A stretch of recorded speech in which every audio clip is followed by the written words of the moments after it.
How does a family go from red carpet to million-dollar parties to federal prison libraries and courtroom chaos? And here's the part people can't stop asking. If the father is behind bars, is the son next? Right now, the spotlight isn't just on Sean Combs. It's shifting toward his son, Christian Combs. Despite Sean Combs already being incarcerated and facing ongoing legal battles, new civil allegations have pulled Christian's name into a storm that refuses to die down.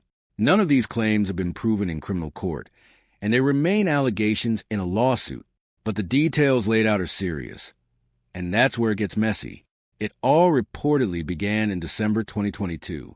A former yacht steward named Grace Marque filed a lawsuit claiming that while working a 12-hour shift on a yacht allegedly chartered by Sean Combs, what she believed would be a wholesome family excursion turned into something else entirely.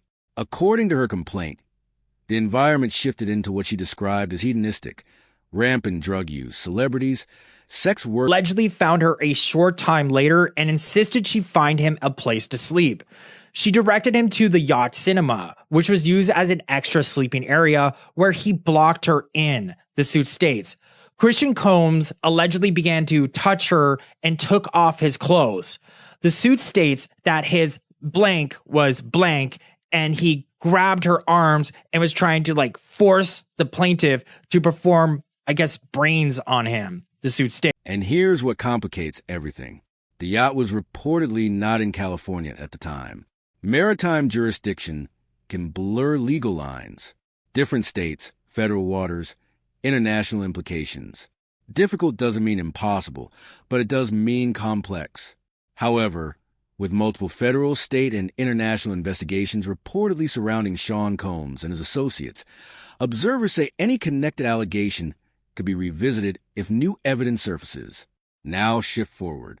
After Sean Combs received a mixed verdict, found guilty on 2 prostitution-related offenses, but cleared of racketeering and S*XTR at ficking charges, his family was seen celebrating outside the courthouse.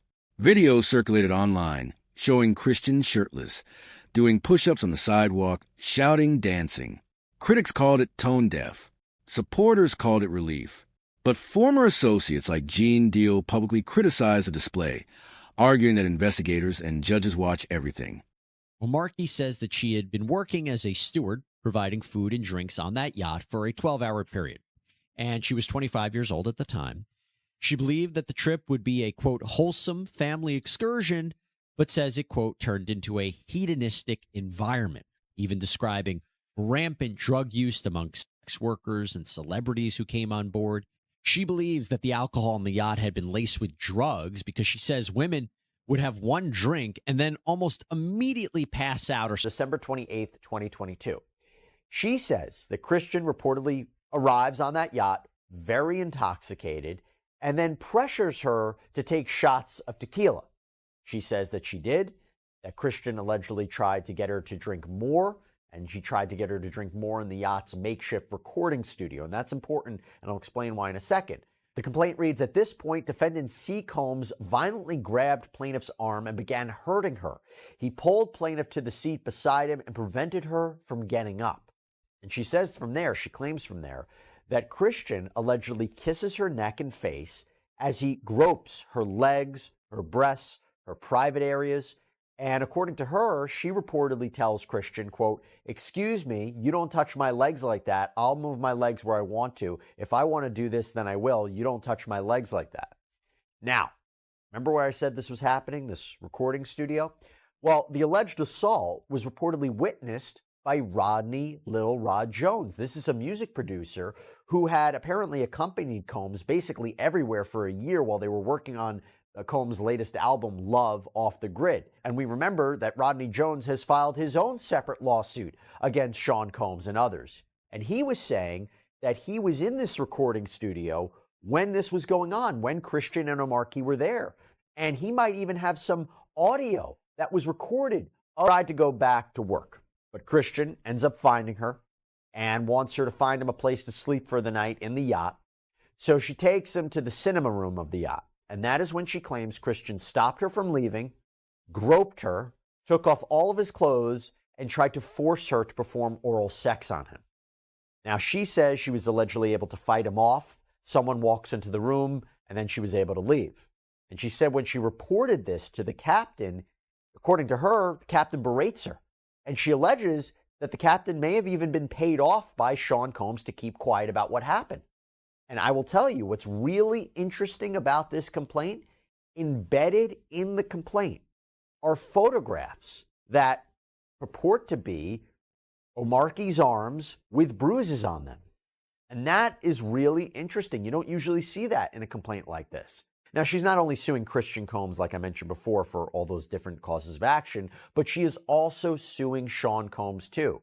You see, Sean Combs is named as a defendant because she accuses him of aiding and abetting Christian's behavior, as well as having premises liability because he was the leaseholder of the yacht. Premises liability means that you have a duty to keep people on your property. About, oh, Diddy's turning gray behind bars. Who gives a flying fig about his hair? I don't care.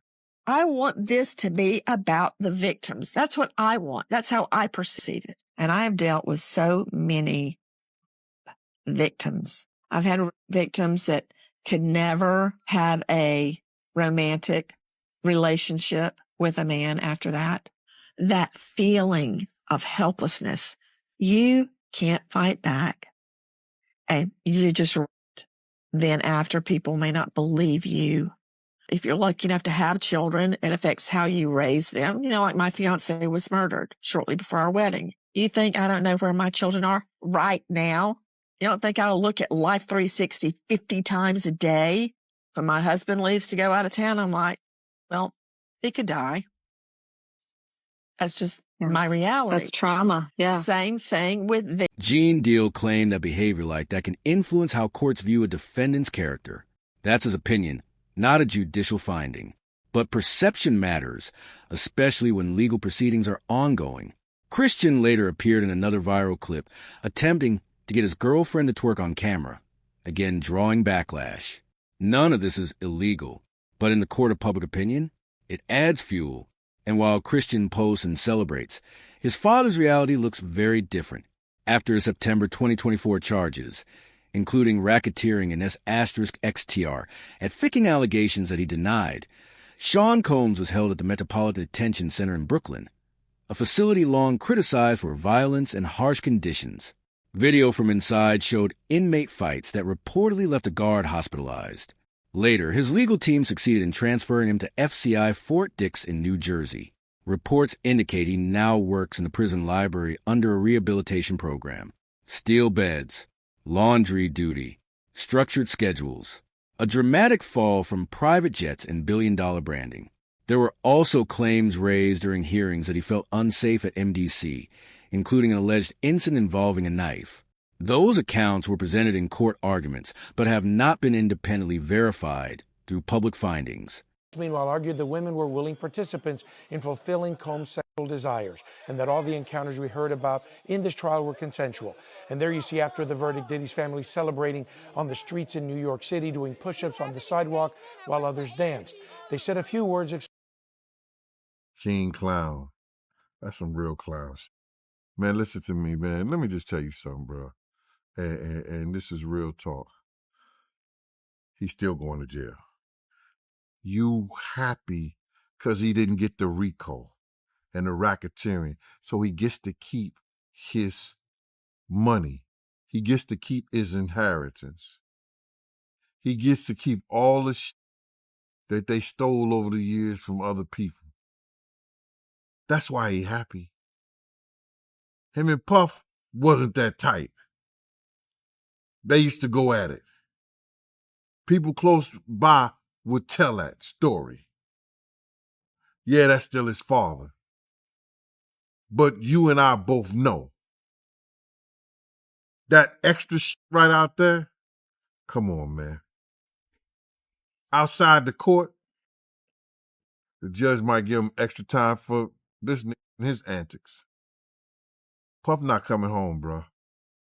And you got to realize at 50-something years old, he'll come out to get his Social Security or better. How old is he? Born in 69? We're like 54, 55, something like that. He'll come out and get his Social Security. He had to do 85% of his time. That right there, King Kong or a Christian acting like that in front of the courts, in front of everybody. They be taking these judges back information. These fucking the officers, they got people around there looking at that. There were victims. When do you grow up, man, and be who you really are? Because you ain't no gangster. You don't know what a gangster is. You a prankster. You a prankster, son. Stop that. I think when the people heard the mixtape and they called him out on it, and they was checking him and they was trying to check him, but they lost, bruh. They don't have no guidance. The dude who's supposed to be doing, I don't know if he's security or whatever like that.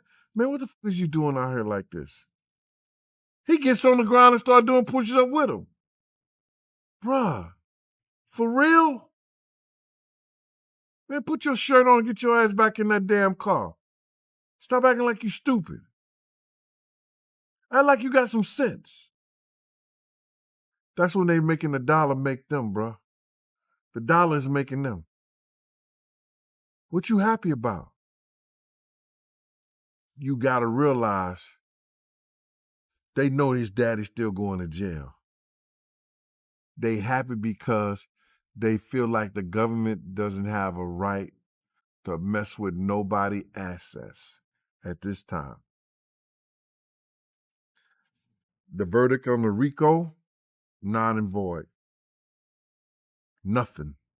Racketeering, nothing. And I guess it was some kind of, what was the other charge? Sex or something like that? Not sex. They got the sex charges, but the RICO, the racketeering, and the kidnapping. The kidnappings, coercion, kidnapping, all this like that. All that was non-void. It went nowhere. It went nowhere. But you still partying? Your dad about to do some. Meanwhile, outside prison walls, the cultural war continues. 50 Cent has produced a documentary examining allegations and controversies surrounding Sean Combs. In interviews, he insists the project aims to give alleged victims a platform, not to settle old disputes. Critics argue there's personal history there. Supporters argue the spotlight is necessary. 2 jurors from the trial even spoke publicly about their reasoning, describing the relationship between Combs and singer Cassie in complex terms, noting that domestic violence was not one of the charges they were asked to decide on. Again, nuance, mixed verdicts, legal lines that don't always match public emotion. Federal records reportedly indicate Sean Combs could be released as early as June 4th, 2028, contingent on good behavior and program completion. Until then, he remains behind bars. So now the question shifts back to Christian. If investigators decide Grace's allegations fit into a broader pattern they're examining, could the case be reopened or pursued criminally? That depends on evidence, jurisdiction, and prosecutorial discretion. Right now, these are civil allegations, disputed, and proven in criminal court. But scrutiny has intensified. A father working prison library duty, a son dancing outside courthouses, lawsuits stacking up, cameras everywhere. Tired of niggas speaking on the family. Niggas claiming brothers, but they can't be. This Bible might come in handy. This Bible might come in handy. This one I know Jesus Christ the answer. Sit down if you can't stand me. They wanna stop the kid like a plan. They don't understand, but they stand me. Tell them give me grace, even this. He ain't no real boss. He ain't no real king. He could make her earn her keep. He ain't no real king, man. Come on, man. These kids is clowns out here, bro. You know, it don't have really nothing to do with his father being in jail or nothing like that. You know, these guys right here, they always wanted to be, you know, instead of going and doing something positive in the world and being somebody positive in the world, they live this lifestyle of spoiled, rich kids and been given enough to do nothing instead of being given something enough to do something. They've been given enough to do nothing instead of being given enough to do something. There's a difference. So, never had to work a day in his life. All he know is the hip hop scene. Want to be something for attention right now, man. Anything for attention, you know, and if they want to make you believe that they happy, they want to fool you to believe that they happy, bruh. He's an attention seeker. I look back on all the things that all his sons have been doing. Well, just him, Justin, because Quincy ain't his son. That's Al B. Sure's son. King Kong has been the reckless of all of them that came to represent him. Did some mixtape with Kanye West, dissing the witnesses, threatening them with a rifle outside the courtroom with his shirt off, doing jumping jacks, screaming victory and all that. Talking about they going on tour, the reunion tour, whatever. Then having his girl twerk or trying to get his girl to twerk or whatever like that. Diddy is just a working class stiff while he's at Fort Dix. So when you're at a prison and somebody says, you read any good books lately, Diddy is the answer. He's the guy to go to because we got video of him at Fort Dix reporting for work in the library where he is making recommendations and handing out different movies and books for his fellow inmates. I'm really fascinated just by the library But itself. you're seeing him here. This is him reporting to work, taking off his jacket, taking off his scarf, and settling in for a day on the job. It looks like a public school library. Yeah. It's this was the chapel, and this is the media library in the chapel, which is where Diddy's currently working. He's working in a Life Connections program, which is an 18-month program that helps rehab people and get them closer to spirituality, to charity groups, and with that, it will shorten his sentence. But in this media library, he helps inmates with religious material, rent out movies, that kind of stuff. You see him pushing a cart with a TV on it. Yeah, I mean, he was in the laundry room when he first got there. Yeah, so this got to be his first assignment. This got to be a promotion. Yeah. It feels like a promotion. It feels like maybe he tried the lunchroom and put in a request for something different. Yeah, it does It does sound like he used maybe possibly some connections to get a better job. So here's my question. I mean, that's the story. Yeah. My question is this. So Diddy had a certain persona before he got in all this trouble. And now he looks very different, very much older. Yes. Fight that ended with a guard being taken to the hospital. It happened earlier this month at the Metropolitan Detention Center. You can see a group of inmates gathered in the day room when inmates begin to fight. When the camera moves back, some inmates start scattering as others continue to fight. Guards rush in to try to break up the fight. That night, our cameras caught one of the guards being loaded up into an ambulance. Here that video is. Video later shows a line of inmates all in handcuffs against the wall. No word on if any of them were charged or what kind of injuries. How does a family go from red carpet to million-dollar parties to federal prison libraries and courtroom chaos? And here's the part people can't stop asking. If the father is behind bars, is the son next? Right now, the spotlight isn't just on Sean Combs. It's shifting toward his son, Christian Combs. Despite Sean Combs already being incarcerated and facing ongoing legal battles, new civil allegations have pulled Christian's name into a storm that refuses to die down. None of these claims have been proven in criminal court, and they remain allegations in a lawsuit. But the details laid out are serious. And that's where it gets messy. It all reportedly began in December 2022. A former yacht steward named Grace Omarque filed a lawsuit claiming that while working a 12-hour shift on a yacht allegedly chartered by Sean Combs, what she believed would be a wholesome family excursion turned into something else entirely. According to her complaint, the environment shifted into what she described as hedonistic, rampant drug use, celebrities, sex workers coming and going. These are her claims, laid out in civil filings, and they're disputed. She alleges that Christian arrived intoxicated and pressured her to drink tequila shots. She says she believed the alcohol may have been laced with drugs because, according to her, women would have one drink and almost immediately pass out or begin stumbling. That claim has not been proven in court. But then, she says, things escalated. According to the lawsuit, Christian allegedly cornered her in a makeshift recording studio on the yacht. The complaint claims he grabbed her arm, pulled her down beside him, kissed her neck and face, and groped her without consent. She says she told him to stop. The lawsuit further alleges he attempted to force her to perform oral sex. These are civil allegations. Christian has denied wrongdoing, and no criminal conviction has been announced in connection to these specific claims. And here's the twist people didn't expect. The alleged encounter in that recording studio was reportedly witnessed by music producer Rodney Lil Rod Jones, who has filed his own separate lawsuit against Sean Combs. Jones claims he was present and may even have audio of the interaction. That allegation has not been tested in criminal court. But if recordings exist, investigators would likely want to hear them, and that's where this could expand. Grace claims she tried to report what happened to the yacht's captain, but was allegedly dismissed.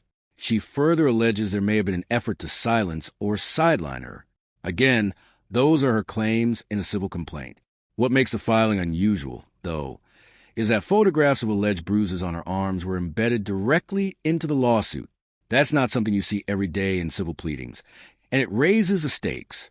She is not only suing Christian, she also named Sean Combs in the lawsuit, accusing him of aiding and abetting and citing premises liability, arguing that as the alleged leaseholder of the yacht, he had a duty to maintain safety on board.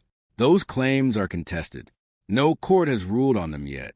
That we first learned about 2 weeks ago during Diddy's sentencing hearing, and he said, I was sleeping in my bed in the prison. It's a federal detention facility in Brooklyn called MDC Brooklyn, and there are federal inmates who are in many cases waiting for their trial as well. And Diddy claimed that somebody held a knife to his throat. He woke up and this guy basically had him, and he had the knife, and Diddy was at this person's mercy. Now, it's unclear what exactly happened from there. Was there a guard that came in? Did Diddy somehow fight this person off? Well, seems unlikely that happened. Or did the person just leave? Bottom line, this guy, at least according to people close to Diddy and Diddy himself, could have hurt him badly or even taken his life. And I think that was something they wanted known during the hearing because they wanted the judge to take. The cells are built to mentally destroy you. Mentally, not physically, mentally. Yeah. They're not mentally, they mean they're to mentally destroy. And guess what? When people make things for you, they gonna do their job. You smoke weed, you gonna get high. You get put in that solitary, you gonna lose your mind. Yeah. Yeah, that's what it's there for. It's there to break you, to stop you. Oh, you wanna act up? Well, put him in there. Yeah, nigga, all the money, you know what PC Diddy think? You know, he gotta come down to what we call a real reality check. You gotta come back down to earth, homie. You never left. You just been so high up there, you thought you was in heaven. But that's below earth. I'm in prison like hell, though. Like, shit. It's just one step away. Yeah. Mama say you end up dead or in the grave. Well, which one is it, mama? Dead or in the grave? You understand? I'm trying to figure out. Let's make that make sense. But right now, Diddy in the grave. He ain't dead. He's somewhere he can't. It's like being in a coffin you can't get out. It's like somebody threw dirt on you. You in there, but you can't. He in the grave right now. He in Hades. He beat on the dog. All the things. Let me tell you. Boy, y'all got me hot right now. Man. The only thing gonna save you behind them balls is God. Yeah. Come on now. Don't worry, man. Nah, I said it again. Not the guards. You can call for the rank. You can call lieutenant. You call the sergeant. Guards! Guard, you calling the wrong one. You got to call guard. Damn. That's the only person going to save you behind them bars. You can call anybody else you want for help in there. Your mama, your daddy, lieutenant this, captain that. No. You should have been calling. As well, and there was one instance in Harlem, and his reaction when those people went away. Got in the car and said, I feel like I need to wash, like I'm dirt. That was, it shows you his character. Was that the reason for including it? Yeah, I mean, and what's the odds that you would do that in front of the camera? Like that's one of the moments where he forgot he was on tape. How do you respond to people who say that it's more about the disdain that you have for Sean Combs than it is for giving the victims a platform? What they consider a pre-existing beef, right, for 20 years, right, is me being uncomfortable with him suggesting that he takes me shopping, or I looked at it like it was like a tester, like maybe you'll come play with me type of thing, right? And it's not personal. I think it's important to also let people know that the show is not completely the perspectives of people that did not like Sean. We weren't trying to just get the highlights, the salacious details, that the real goal was to storytell. And not everyone needed to have an allegation to be a part.